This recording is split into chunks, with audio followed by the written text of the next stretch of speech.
অসংখ্য সহকর্মীর রক্ত, এদেশের বিরোধী দলের মজলুম কর্মীদের রক্ত, নেতাদের রক্ত, সাধারণ মানুষের রক্ত, আর 18 কোটি মজলুম দেশবাসীর চোখের পানিতেই শেষ পর্যন্ত মনে হয় আল্লাহ কবুল করেছে।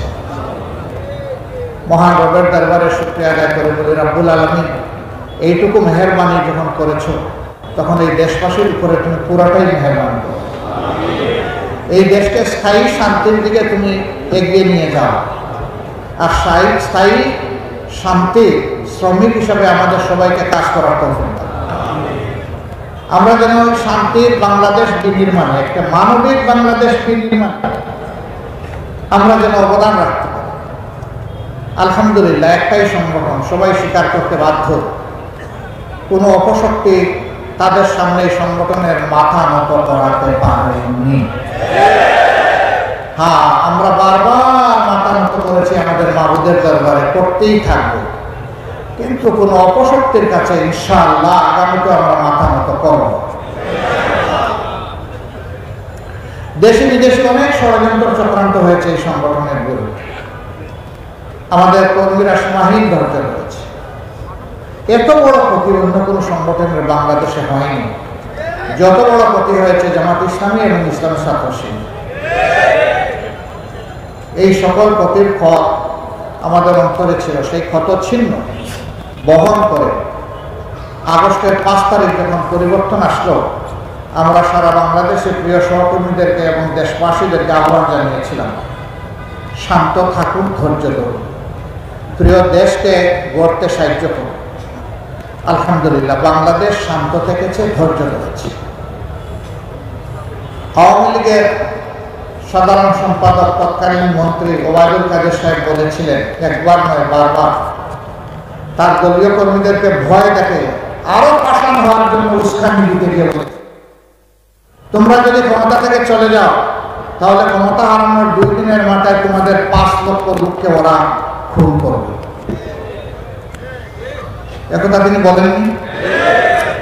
বাংলাদেশের মানুষ প্রমাণ করে দিয়েছে, তোমরা পাগল হতে পারো, তোমরা ক্ষমতার নেশায় অন্ধ হতে পারো, তোমরা দায়িত্ব জ্ঞানহীন পাশবিক চরিত্রের হতে পারো, কিন্তু বাংলাদেশের মানুষ দায়িত্ব জ্ঞানহীন নয়। 5 লক্ষর উপর প্রশ্নই আসে না। 2 দিনের মধ্যে 5 জন মানুষকে কেউ খুন করেন। জনগণের এই ধৈর্য, মানুষের প্রতি এই দায়বোধ, দেশের প্রতি এই ভালোবাসা একটা মহলের এখন সহ্য হচ্ছে না। তারা চেয়েছিল রক্তের পদ্মা, গঙ্গা, যমুনা, সুরমা বয়ে যায়, তাহলে তাদের রাজনীতি আবার জমে উঠবে দেশে বিদেশে। এটা না হওয়ার কারণে এখন তারা অশান্তিতে আছে, এখন তড়পাচ্ছে, দেশের বিরুদ্ধে মিথ্যা প্রপাগান্ডা করছে, দেশ থেকে করছে, বিদেশ থেকে করছে। দেশের মর্যাদা পূর্ণ করার জন্য মিথ্যা গল্প সাজিয়ে বিদেশি বন্ধুদেরকে তারা বিভ্রান্ত করার চেষ্টা করছে। অবশ্য পদে পদে তাদের সমস্ত ষড়যন্ত্র শয়তানি ধরে পড়ে যাচ্ছে। মানুষ এখন ঘুমে নয়, সজাগ, আর এই জাতি বিশেষভাবে এখন সজাগ। তারা এই ইতিবাচক পরিবর্তনকে, অভ্যুত্থানকে ব্যর্থ করে দেওয়ার জন্য দফায় দফায় অনেক কাণ্ড করতেছে। তারা জুডিশিয়াল কু করতে চেয়েছিল, আল্লাহ ব্যর্থ করে দিয়েছে। তারা আনসার কাণ্ড করতে কু করতেছিল, আল্লাহ ব্যর্থ করে দিয়েছে। তারা চাকরি কাণ্ড নিয়ে কু করতেছিল, আল্লাহ ব্যর্থ করে দিয়েছে। এরপরে তারা ইসকন কাণ্ড নিয়ে নামলো, আল্লাহ ওইটাও ব্যর্থ করে দিয়েছে। শেষমেশ ইসকনের লোকেরা নির্দয় ভাবে একজন আইনজীবীকে খুন করলো প্রকাশ্য দিবালোকে, ত্রিফলা দিয়ে কুপিয়ে কুপিয়ে।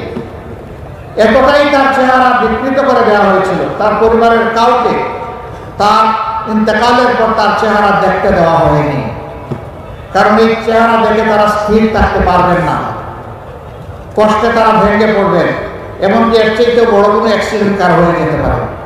এই জন্য তার বাবাকে পর্যন্ত তার চেহারাটা দেখতে দেওয়া হয়নি। কত নির্মমভাবে তাকে খুন করা হয়েছে।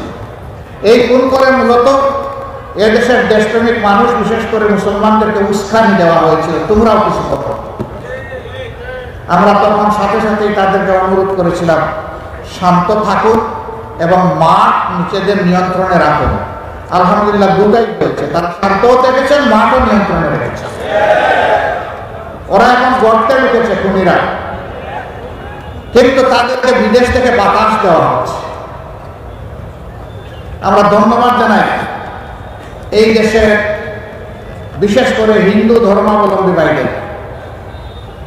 তারা তাদের বিবেকের জায়গা থেকে প্রতিবাদ করে বলছেন আমরা শান্তিতে আছি, তোমরা আমাদের শান্তির উপর আঘাত দিও না, আমাদেরকে শান্তিতে থাকতে দাও। ভারতকে তারা বলেছে আমাদেরকে দিয়ে আর খেলো না, বহু খেলা তোমরা খেলেছো, এখন তোমরা শান্ত হও। আমরা এই দেশে ধর্ম বর্ণ নির্বিশেষে ভালো আছি, ভালো থাকতে চাই। আমরা তাদেরকে অভিনন্দন জানাই। এর আগে কোনোদিন তারা এরকম প্রতিবাদ করেনি, এবার তারা করেছেন। তার কারণ হলো তাদেরও আল্লাহ বিবেক দিয়েছেন। তারা দেখেছে 5 তারিখের পরিবর্তনের পর দায়িত্বশীল দেশপ্রেমিক বাংলাদেশ জামাত ইসলামী, ইসলামী শ্রমিক কল্যাণ ফেডারেশন, স্কুল কলেজ মাদ্রাসার শিক্ষক ছাত্ররা, অন্যান্য বিরোধী দলের লোকেরা, তখন যারা বিরোধী দলে ছিলেন তারা সকলে এসে বিভিন্ন ধর্মের যে সমস্ত প্রতিষ্ঠান আছে সেগুলাকে পাহারা দিচ্ছে, তাদেরকে দিয়ে আশ্বাস দিচ্ছে, সাহস যোগাচ্ছে যে আমরা মিলেমিশে সকলেই বাংলাদেশের নাগরিক। আমরা মর্যাদার সাথে, শান্তিপূর্ণভাবে, সৌহার্দ্যের সাথে, সম্প্রীতির সাথে আমরা এখানে বসবাস করব, আপনাদেরকে কোনো চিন্তা করতে হবে না। যখন বাংলাদেশ এই দায়িত্বশীলতার পরিচয় দিল, তখন একটি উগ্র সংগঠন আবার হিন্দু ধর্মের লোকদেরকে উস্কাতে দিল যে এবারকার দুর্গাপূজা আমরা করবো না, এটা আমরা বাদ দেব। কেন করবো না?